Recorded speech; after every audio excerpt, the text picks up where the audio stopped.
Hey, what's up, everybody? This is Charles. I want to welcome you guys to another episode of the Dreamerspro Show, where we cover everything from sports, hot topics, classic debates, entertainment, and where we give you guys a fresh perspective on things and how we see them. And in today's episode, the topic is, will Kawhi Leonard help the Clippers make history this year? So that's the topic I want to get into in today's video. But before we get into that, I want you guys to please make sure you go ahead and hit the like button, hit the subscribe button, and hit the notification bell to be notified whenever we drop our content. Also, you make sure you check out Dreamerspro Max, an online sports community, a place where you can go and start basketball discussions, chat live during games, and so many other cool things. So if you guys are interested in that, be sure to check that out. We have that linked in the description below and get 7 days of access. Also, make sure you go ahead and click the join button to join the channel to receive loyalty badges from our channel and ensure whenever we go live and you leave a comment, we respond to it. So make sure you go ahead and do that. It's next to the subscribe button. So anyway, let me get into this topic here. So I was thinking about the playoff picture just last night, right? I spent some time kind of in my thoughts looking at it, before I went to bed, and I was just kind of like thinking, okay, what's going to be the way everything is going to pan out right now. And if we look at the current standings right now in the Western Conference, I have a playoff kind of seeding in front of me. If you guys want to get like an up-to-date kind of thing on this, you can go to download the NBA app, which I have. And if you go to the standings section, you see a playoff picture there with the play-in tournament scenarios and everything. So very easy for you guys to take a look at. So currently looking at the Western Conference standings here, I'm going to get to the Kawhi in a moment here. You have the Jazz at the number 1 spot. I'm just going to give you the brackets now. So the Jazz are the number 1 spot. Whoever comes out of that play-in tournament with the 9th and 10th seed, or whoever wins those games, going to face the Jazz. As we currently stand right now, we have the Denver Nuggets and the Dallas Mavericks in that 4-5 matchup. That can obviously change. Then you have the Clippers in the 3 spot, which they could most likely stay in or possibly move up depending on what happens with the Suns. And then currently as we speak, they would be playing against the Blazers in round 1. And then of course you have the Phoenix Suns with the number 2 spot, and then they could possibly be playing the winner of the Lakers versus the Golden State Warriors in the play-in tournament. It could be the Lakers in round 1, or it could be the Phoenix Suns in round 1. So either one of those things are possible for these teams. Now back to the Clippers here for a moment. The Clippers, they could possibly face one of 2 teams in the first round. They could either face the Blazers or the Mavs, depending on how the Western Conference shakes out, because these teams are still kind of bunched up together, including the Clippers, by the way.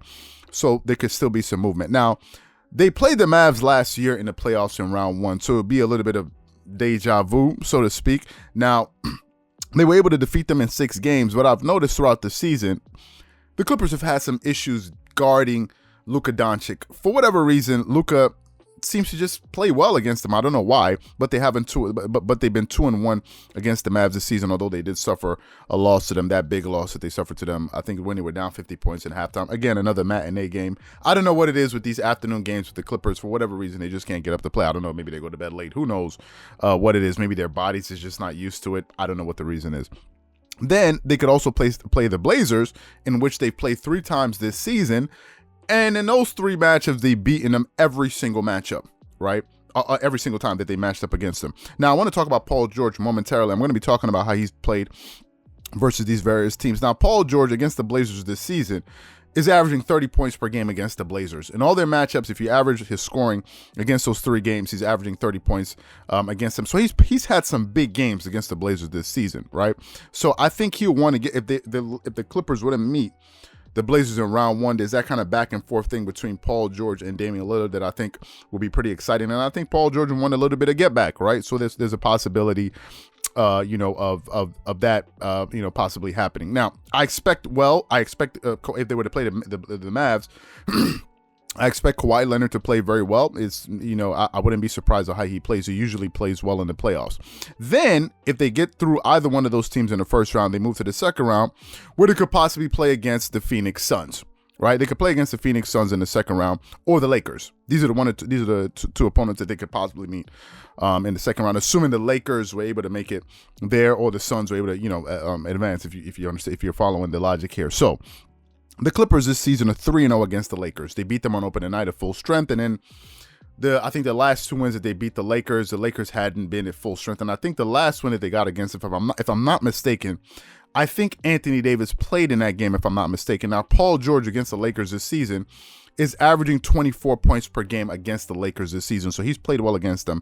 But I think LeBron has missed 2 of those matchups, so to be fair, that's something worth throwing out there. But Paul George usually plays well against the Lakers because I think he's a bad matchup for them, given the fact that he's a dominant perimeter players, a dominant wing, and the Lakers don't have that many good defensive players on the wing that can deal with a Paul George. You're not going to put Caruso on him. Wesley Matthews is not going to be enough, and LeBron James is not going to be enough because LeBron is going to be preoccupied regarding Kawhi Leonard. So that's something there. Now the Clippers are also 2-1 against the Phoenix Suns, right? They played them twice this season, and Paul George is averaging 32 points per game against the Suns this season in the 3 meetings that they met up. So, I think Paul George, in all of these series, if you look at all of these particular teams, he's done well. Now, some people may say, why are you focusing on Paul George so much? Because Paul George is going to be the X factor for the Clippers, right? He's going to need to be the guy that really steps up because, Kawhi Leonard usually plays very, very well. If you look at his playoffs numbers, he usually plays very well. But the Clippers, looking at these different teams that they could possibly, face, they have a winning record against all of them.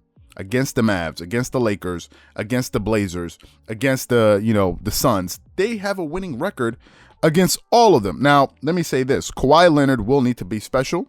I think he needs to be just as good or even better than he was last year. Hopefully, these last few games, he can use them as an opportunity to establish a rhythm before going into the playoffs, and I think he will. I think he'll go into the playoffs ready, but I think he's going to have his eye on Paul George as well because Paul George is going to need to step up.